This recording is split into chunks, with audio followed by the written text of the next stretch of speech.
Assalamualaikum warahmatullahi wabarakatuh. Kami dari kelompok 6, kelas pendidikan biologi 3B akan mempresentasikan tentang anatomi akar pada spermatopita yang diampu oleh Bu Hafidah Asmi Akmalia, MSc. Sebelumnya, perkenalkan kami dari kelompok 6, yaitu saya sendiri, Isna Ismaha Asyukri, NIM 20080086027. Kemudian yaitu Nafiah Nurul Aini, NIM 20080086045.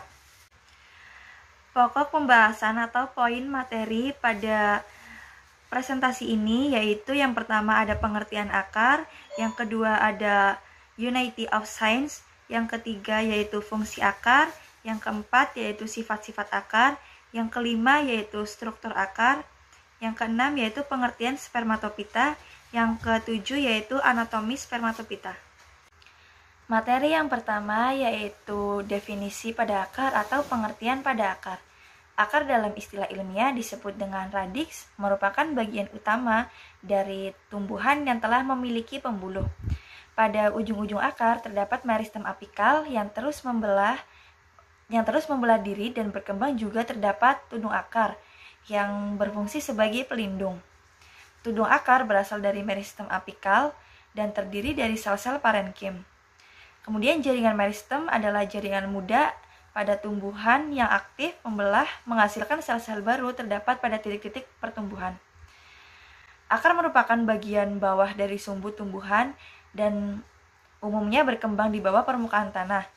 Nah, meskipun ada pula akar yang tumbuh di luar tanah, akar pertama pada tumbuhan berbiji berkembang dari meristem apex di ujung akar embrio dan dalam biji yang berkecambah. Pada gimnospermiae atau dikotil, akar tersebut berkembang dan membesar menjadi akar primer dan cabang yang berukuran lebih kecil. Sistem akar tersebut dinamakan akar tunggang. Materi yang kedua yaitu ada Unity of Science pada surat An-Nahl ayat 10 yang berbunyi A'udzubillahi minasyaitonirrajim. Bismillahirrahmanirrahim. Huwallazi anzala minas samaa'i ma'an lakum minhu syarabu wa minhu syajarun fihi tusimun, yang artinya yaitu dialah yang telah menurunkan air atau hujan dari langit untuk kamu, sebagaimana menjadi minuman dan sebagaimana menyuburkan tumbuhan. Padanya kamu mengembalakan ternakmu. Materi yang ketiga yaitu ada fungsi akar. Yang pertama yaitu akar tumbuhan sebagai jangkar untuk menyokong dan memperkokoh berdirinya tumbuhan di tempat hidupnya. Yang kedua yaitu akar berfungsi sebagai media penyerapan air dan garam mineral.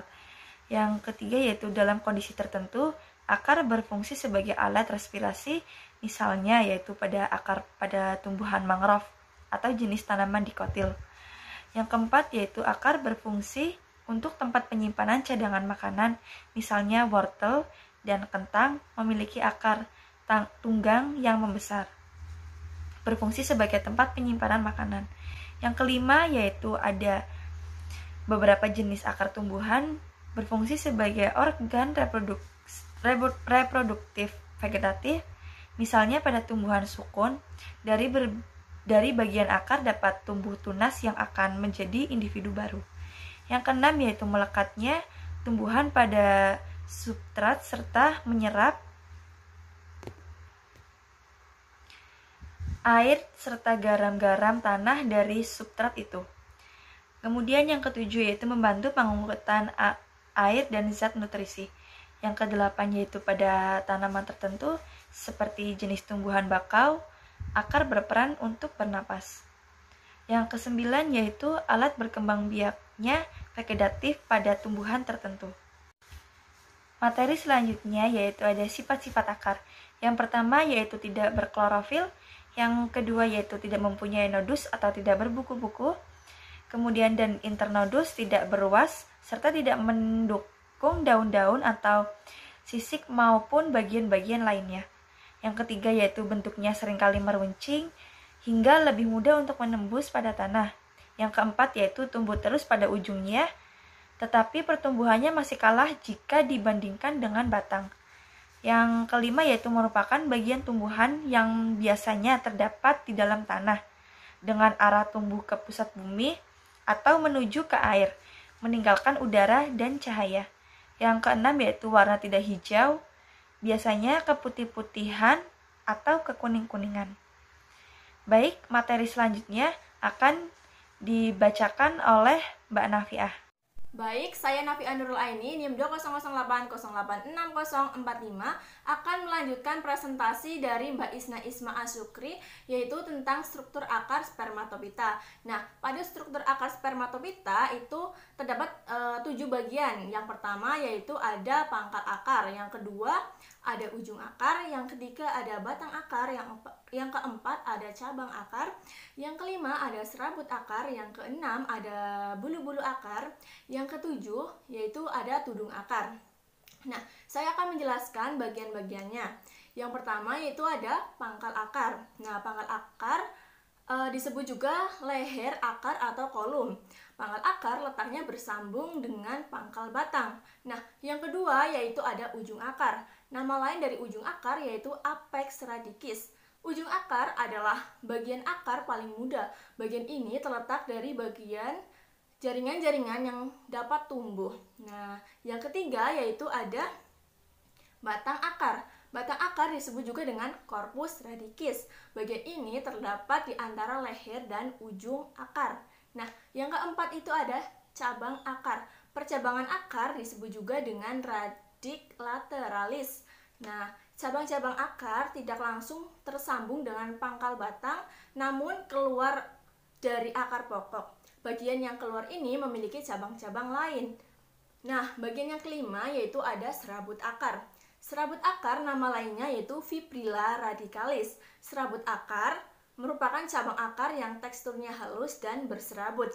Nah, yang keenam itu ada bulu-bulu akar. Bulu-bulu akar disebut juga rambut akar atau pilus radicalis. Bulu-bulu akar sebenarnya adalah tonjolan sel-sel kulit luar akar yang panjang.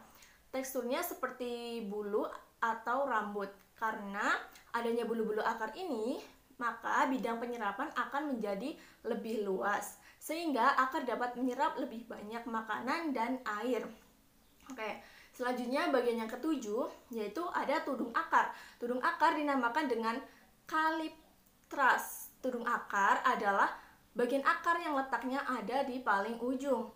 Tudung akar terdiri atas jaringan yang berguna melindungi ujung akar yang masih muda dan belum terlalu kuat. Selanjutnya, saya akan melanjutkan materi tentang definisi spermatopita. Nah, spermatopita berasal dari bahasa Yunani yaitu sperm yang artinya biji dan piton yang artinya tumbuhan. Jadi, spermatopita adalah tumbuhan berbiji.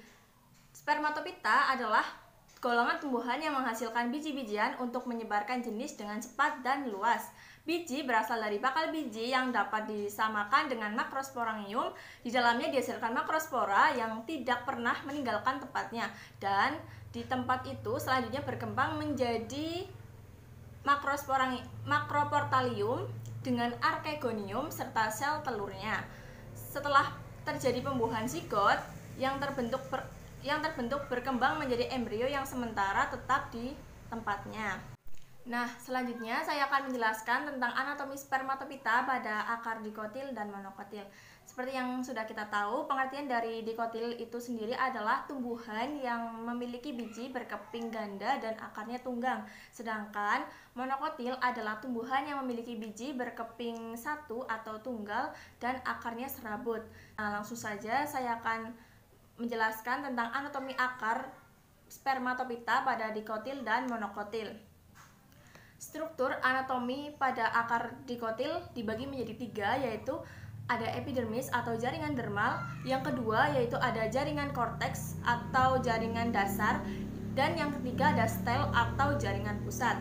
Nah, yang pertama itu adalah epidermis atau jaringan dermal. Jaringan epidermis adalah jaringan pada tumbuhan yang terletak paling luar yang berfungsi untuk melindungi lapisan di bawahnya.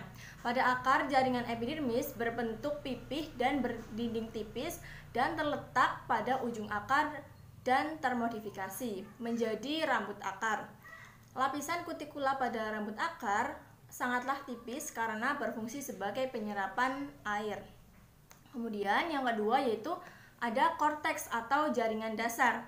Korteks akar terdiri dari beberapa lapisan sel yang berdinding tipis.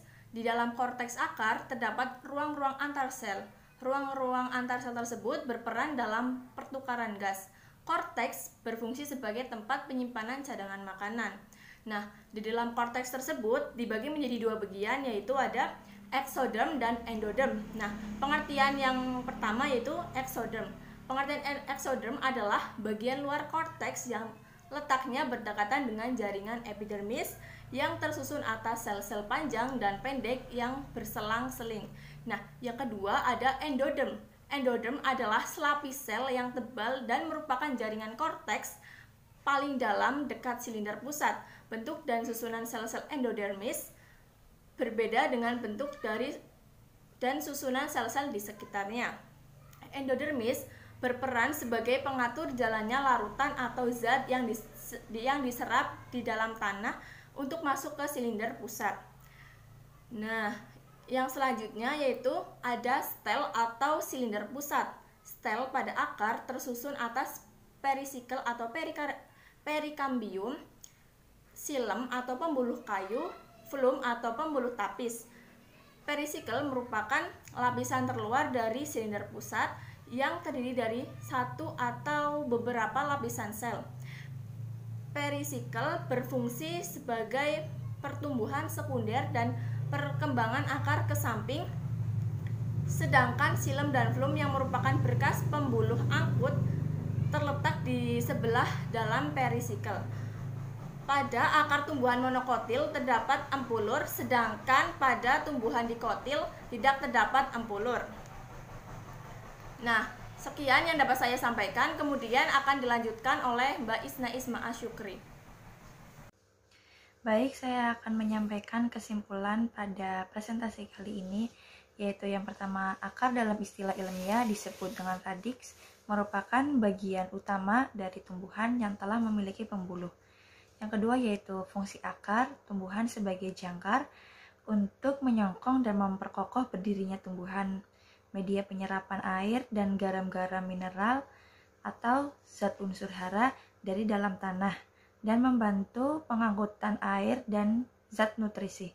Yang ketiga yaitu sifat akar tidak mempunyai klorofil, tidak mempunyai nodus, bentuknya seringkali meruncing, merupakan bagian tumbuhan yang biasanya terdapat di dalam tanah dengan arah tumbuhan ke pusat bumi atau menuju ke air, meninggalkan udara dan cahaya. Kemudian yang keempat yaitu struktur akar, yaitu terdiri dari pangkal akar, ujung akar, batang akar, cabang akar, serabut akar, bulu-bulu akar, atau tudung akar. Yang kelima yaitu spermatopita adalah tumbuhan berbiji. Spermatopita adalah golongan tumbuhan yang menghasilkan biji-biji untuk menyebarkan jenisnya dengan cepat dan luas. Kemudian yang keenam yaitu anatomi pada akar terdiri dari 3, yaitu epidermis atau jaringan dermal, yang kedua yaitu korteks atau jaringan dasar, kemudian yang terakhir yaitu ada stele atau silinder pusat. Baik, sekian presentasi dari kelompok 6, kurang lebihnya mohon maaf. Wassalamualaikum warahmatullahi wabarakatuh.